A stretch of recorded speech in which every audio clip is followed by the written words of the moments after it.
Step into Value Zone. Value Zone. Hypermart. Button. Welcome to Suman TV. Revanth Reddy ముఖ్యమంత్రిగా ఉన్నారు తెలంగాణకి. అయితే పిసిసి అధ్యక్షుడిగా తెలంగాణ ఎన్నికల్లో మొన్న 2023 మొన్న జరిగిన ఎన్నికల్లో ప్రచారం చేసిన ప్రతి సందర్భంలో ఒక డైలాగ్ బలంగా పబ్లిక్లోకి తీసుకెళ్లారు. ధరణిని రద్దు చేస్తాం, ధరణిలో ఉన్న సమస్యల్ని పరిష్కరిస్తాం, ధరణి ద్వారా అనేక మంది భూ యజమానులు నష్టపోతున్నారు అనే మాటని పబ్లిక్లోకి బలంగా తీసుకెళ్లారు. ఇప్పుడు ఆ ప్రక్రియను కూడా మొదలుపెట్టినట్టుగా తెలుస్తోంది. ధరణి పైన ఇప్పటికే సీఎం 2-3 దఫాలుగా సమీక్షను కూడా నిర్వహించారు. ఇదే ధరణి అంశం పైన మొదటి నుంచి ఒక పోరాటం చేస్తున్నారు రిటైర్డ్ తహసీల్దార్ బాలాజీ గారు. బాలాజీ గారు ప్రస్తుతం మనతో పాటు స్టూడియోలో ఉన్నారు. నమస్కారం బాలాజీ సార్.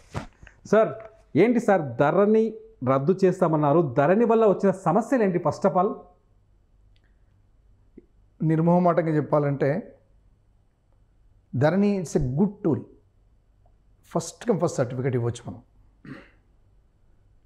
ఓకే, తర్వాత దాన్ని ఎందుకు తీసుకొచ్చారు అని అంటే ప్రపంచవ్యాప్తంగా ల్యాండ్ రికార్డ్స్ అన్నీ కూడా డిజిటలైజేషన్ అనేది ఒక ప్రపంచవ్యాప్తంగా ఉన్నటువంటి ఒక చర్చ. అందులో భారతదేశం యావత్ దేశమే తీసుకుంది ఆ నిర్ణయం. అంతకుముందు యూపీఏ గవర్నమెంట్ కూడా కొంత ఛానలైజ్ చేసింది. ఈ మన టీఆర్ఎస్ గవర్నమెంట్ వచ్చినాక ఏమైందంటే దాన్ని డిజిటలైజ్, ఎల్ఆర్ఎంఎస్ అంటే ల్యాండ్ రికార్డ్ డిజిటలైజేషన్ అది తీసుకొని వచ్చి టోటల్గా రాత్రింబవళ్ళు మొత్తం రెవెన్యూ సిబ్బందిని కూర్చోబెట్టి కంప్లీట్ డిజిటలైజ్ చేసింది. 2017-18 పహాని తీసుకొని అది మొత్తం కంప్యూటర్లో ఇంజెక్ట్ చేయడం జరిగింది. ఆ డిజిటలైజేషన్ ఆఫ్ రికార్డ్ అప్పుడు జరిగినటువంటి మిస్టేక్స్ ఏవైతే ఉన్నాయో యాజ్ ఈజ్గా క్యారీ అయిపోయినాయి అనమాట. ఓకే, అక్కడ జరిగిన పెద్ద మిస్టేక్ అది. It's a blunder mistake.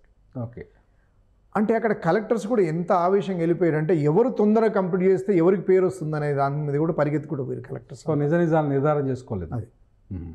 అది తీసుకొని మళ్ళీ పాని తీసుకొని ఏం చేయవలసింది ఉండే అంటే ఎప్పుడైతే మనము ధరణి పోర్టల్లోకి పంపక ముందు ఒక రివ్యూ లాంటిది చేసి ఒక ఊళ్ళలోకి వెళ్ళి ఆ ఊర్లో చాటింపు చేసి మొత్తం పిలిపించి మీ పేరేంటి, మీ కరెక్ట్ పడ్డదా, లేదా ఎక్స్టెంట్ కరెక్ట్ పడ్డదా, మీ కులం కరెక్ట్ పడ్డదా, మీ మతం కరెక్ట్ పడ్డదా, తర్వాత మీ బౌండరీస్ పర్ఫెక్ట్గా ఉన్నాయి, ఇవన్నీ అడిగి దాన్ని అనౌన్స్మెంట్ చేస్తే బాగుండేది. ఓకే, అది ఏం చేయలేదు.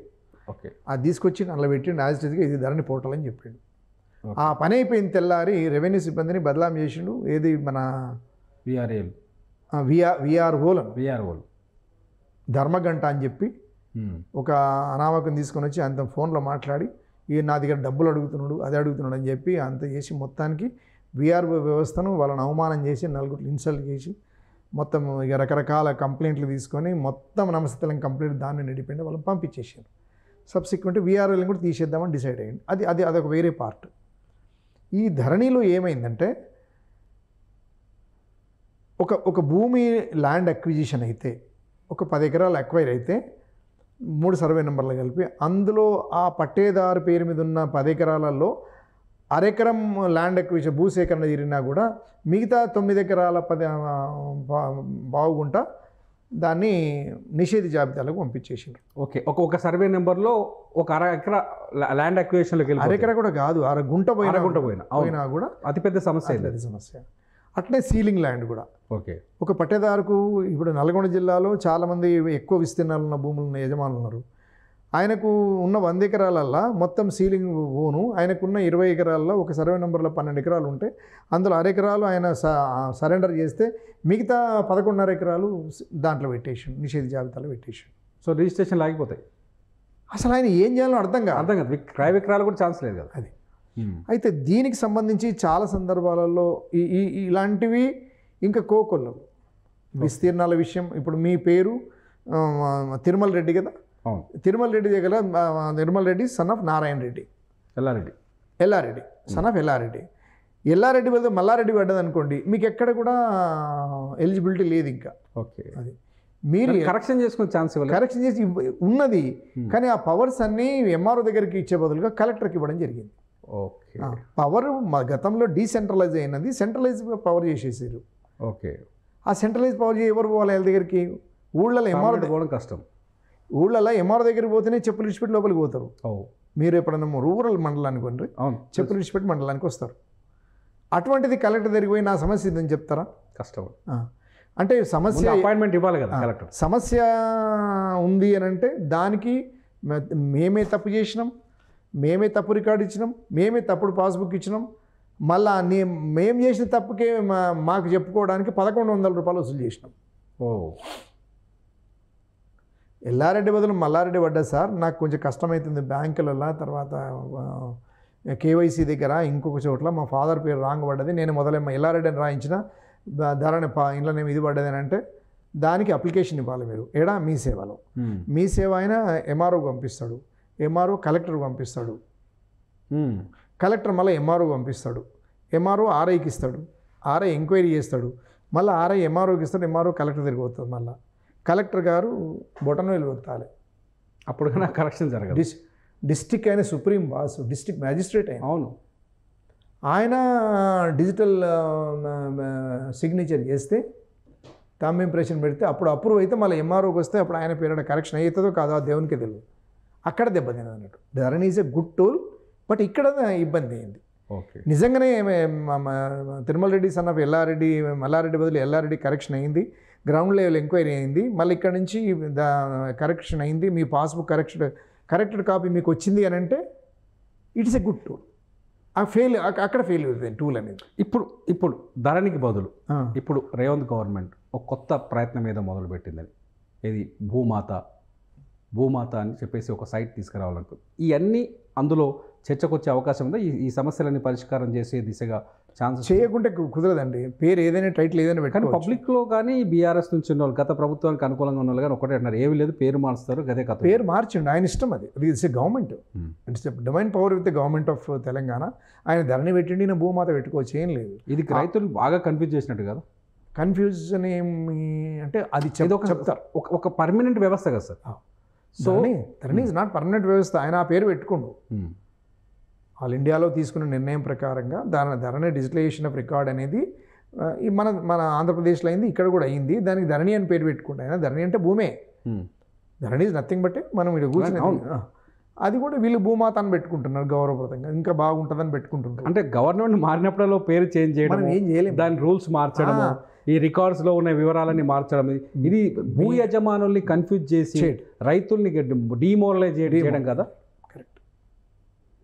ఇప్పుడు ఈ ధరణిలో ఉన్న పాల్స్ అన్ని కవర్ చేసి భూమాతలో తీసుకొచ్చే ఛాన్సెస్ ఉన్నాయా సార్? చాలామంది చెప్తా ఉన్నారు, చాలామంది ఎక్స్పర్ట్స్ కూడా ఏమంటారు అంటే 2018-19 పాణి తీసుకొని ఊళ్ళకి వెళ్ళి ఊళ్ళందరినీ కూర్చుని పేర్లన్నీ కరెక్షన్ చేసి, పేర్లు విస్తీర్ణాలు కొంత కరెక్షన్ చేసి, మనము ధరణిలో కనుక కరెక్షన్ చేస్తే ఒక 50% సక్సెస్ అవుతాయి. సార్ ఇంకో పెద్ద క్వశ్చన్ ఉంది సార్. ఇలా గ్రామీణ ప్రాంతాల్లో ఎక్కువగా ఉమ్మడి కుటుంబాలు ఉంటాయి, ఫ్యామిలీస్ ఉంటాయి. ఫర్ ఎగ్జాంపుల్ నోముల అని మాదొక ఫ్యామిలీ, మా ఫ్యామిలీ పేరు మీద దాదాపు ఫ్యామిలీలో ఉన్న వాళ్ళు ఒక 80 కుటుంబ సభ్యులు ఉంటారు. 80 కుటుంబ సభ్యులకి కలిపి ఒక 20 సర్వే నెంబర్లలో దాదాపు 500 ఎకరాల దాకా ఉంది. ఈ 500 ఎకరాలు ఒకరి పేరు మీద ఒక చోట కబ్జా ఉంది, ఇంకో చోట రిజిస్ట్రేషన్ ఉంది. ఇట్లాంటివి చేంజ్ చేసుకోవడం ఈ ధరణి లాంటి పోర్టల్లో, లేకపోతే ఇప్పుడు తీసుకొచ్చే భూమాత పోర్టల్తో ప్రాబ్లం కదా? ప్రాబ్లం కాదు. మన భూమి సర్వే జరిగి 100 సంవత్సరాలు అయింది. 1923లో సర్ సారాల్జింగ్ మన నిజాం గవర్నమెంట్ ఉన్నప్పుడు బాంబే ప్రెసిడెన్సీ తీసుకొని వచ్చి వాళ్ళు సర్వే చేయించి మనకు ఇవ్వడం జరిగింది. అప్పటి నుంచి ఇప్పటివరకు ఒక్కసారి కూడా సర్వే చేయలేదు. ఇప్పుడు ఎన్నైనా 100 సంవత్సరాలు మీది ఎన్నో పిడి, 5వ పిడి అనుకుంటా మీది. 5 పిడిలో మార్పుకుంటూ వచ్చింది. 500 ఎకరాలు మీ 80 కుటుంబాలు పంచాలి, భూమి సర్వే జరగాలి, భూమి పర్ఫెక్ట్ సర్వే చేసి ఎవరిది వాళ్ళకి ఇవ్వాలి. భూమి తిరుమల రెడ్డి గారు ఫలానా సర్వే నంబర్లో కబ్జాలో ఉండాలి, ఆ కబ్జాలో ఉన్న భూమి ఎంఆర్ఓ దగ్గర ఉండాలి, ఆ ఎంఆర్ఓ దగ్గర ఉన్నది మీ దగ్గర కాపీ ఉండాలి, మీరు పొజిషన్లో ఉండాలి, పొజిషన్లో ఉన్నట్టుగా మీ దగ్గర సర్టిఫికేట్ ఉండాలి, మీ దగ్గర సర్టిఫికేట్ ఉన్నట్టుగా ఎంఆర్ఓ దగ్గర రికార్డు ఉండాలి. అప్పుడే పర్ఫెక్ట్ రికార్డు. అది కావాలంటే రీసర్వే జరగాలి. అప్పుడు ఈ పోర్టల్లకి పాత రిజిస్ట్రేషన్ విధానాలకి తేడా ఏముంది సార్? అవన్నీ మార్చాలి. అవన్నీ దానికనే ఖచ్చితంగా మన గవర్నమెంటు పాలసీ డెసిషన్ తీసుకొని దాని చట్టంలో మార్పులు తీసుకురావాలి, అమెండ్మెంట్ చేయాలి. మీరు ధరణి పోర్టల్ పై ఎన్ని లేదు రోజులు సార్, వినండి, అది అమెండ్మెంట్ చేయకుండా ఆ పని సక్సెస్ అవ్వదు. ఫస్ట్ ఆఫ్ ఆల్ ధరణికి లీగల్ శాంటిటీ లేదు. మీ పేరు మీద ఉన్న 10 ఎకరాలు మీ ఇంటి పక్క ఆయన పేరు మీద రాస్తే మీరు ఎవరి దగ్గరికి పోతారు? కోర్టుకు పోయేటే లేదు. గతంలో ఎంఆర్ఓ తప్పు చేస్తే ఆర్డీఓ దగ్గర, ఆర్డీఓ తప్పు చేస్తే జాయింట్ కలెక్టర్, ఆయన తప్పు చేస్తే హైకోర్టుకు వెళ్ళేది. ఇప్పుడు ఆ వ్యవస్థలు ఏవి లేవు. మీ 10 ఎకరాల పక్కన రాసుకుంటే మీ సివిల్ కోర్టుకే పోవాలి. ఓకే, అందుకనే సివిల్ కోర్టు పోయే ప్రొవిజన్ కూడా లేదు. ధరణికి చట్టబద్ధత లేదు. మొదలు దాన్ని చట్టబద్ధతలు చేయాలి. గౌరవ ముఖ్యమంత్రి రేవంత్ రెడ్డి గారు దానికి చట్టబద్ధత తీసుకురావాలి. భూమి కొలతలకు చట్టబద్ధత చేయాలి.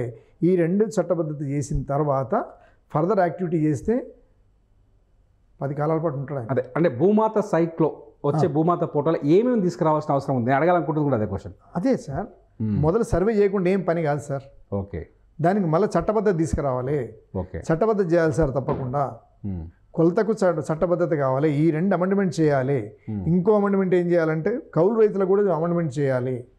వాళ్ళు ఆత్మహత్యలు చేసుకోవద్దు, గౌరవప్రదంగా బతకాలి, వాళ్ళు పండించే పంట మనం తినాలంటే ఈ 3టి కూడా ఏంది మన చట్ట సవరణ జరగాలి. చిన్న అమెండ్మెంటే, పెద్దగా అవసరం లేదు. గతంలో ఏదైతే Rajasekhara Reddy government majority government కదా అప్పుడు వాళ్ళు చేసిన దాన్ని వీళ్ళు దాన్ని కొంచెం మేము కౌలు రైతులకు ఇవ్వాలనుకుంటున్నాము. కాన్సెప్ట్ ఈజ్ నాట్ మన సొసైటీలు జరగకుండా దాని పేరు మీద మనం బ్రహ్మాండంగా చేసుకోవచ్చు. ఈ 3 కనుక చేసినట్టయితే అగ్రికల్చర్ ఏదైతే ధరణి, భూమాత, ధరణి మనం త్యజించినప్పుడు దానికి కౌంటర్గా పర్ఫెక్ట్గా చట్టం చేయగలిగాం. చూద్దాం సార్. మొత్తానికైతే ధరణి సైట్లో ఉన్న ఇబ్బందులు తొలగి భూమాత సైట్ వస్తుందనే ఒక ఆశాభావాన్ని అయితే బాలాజీ గారు వ్యక్తం చేస్తారు. Thank you very much sir.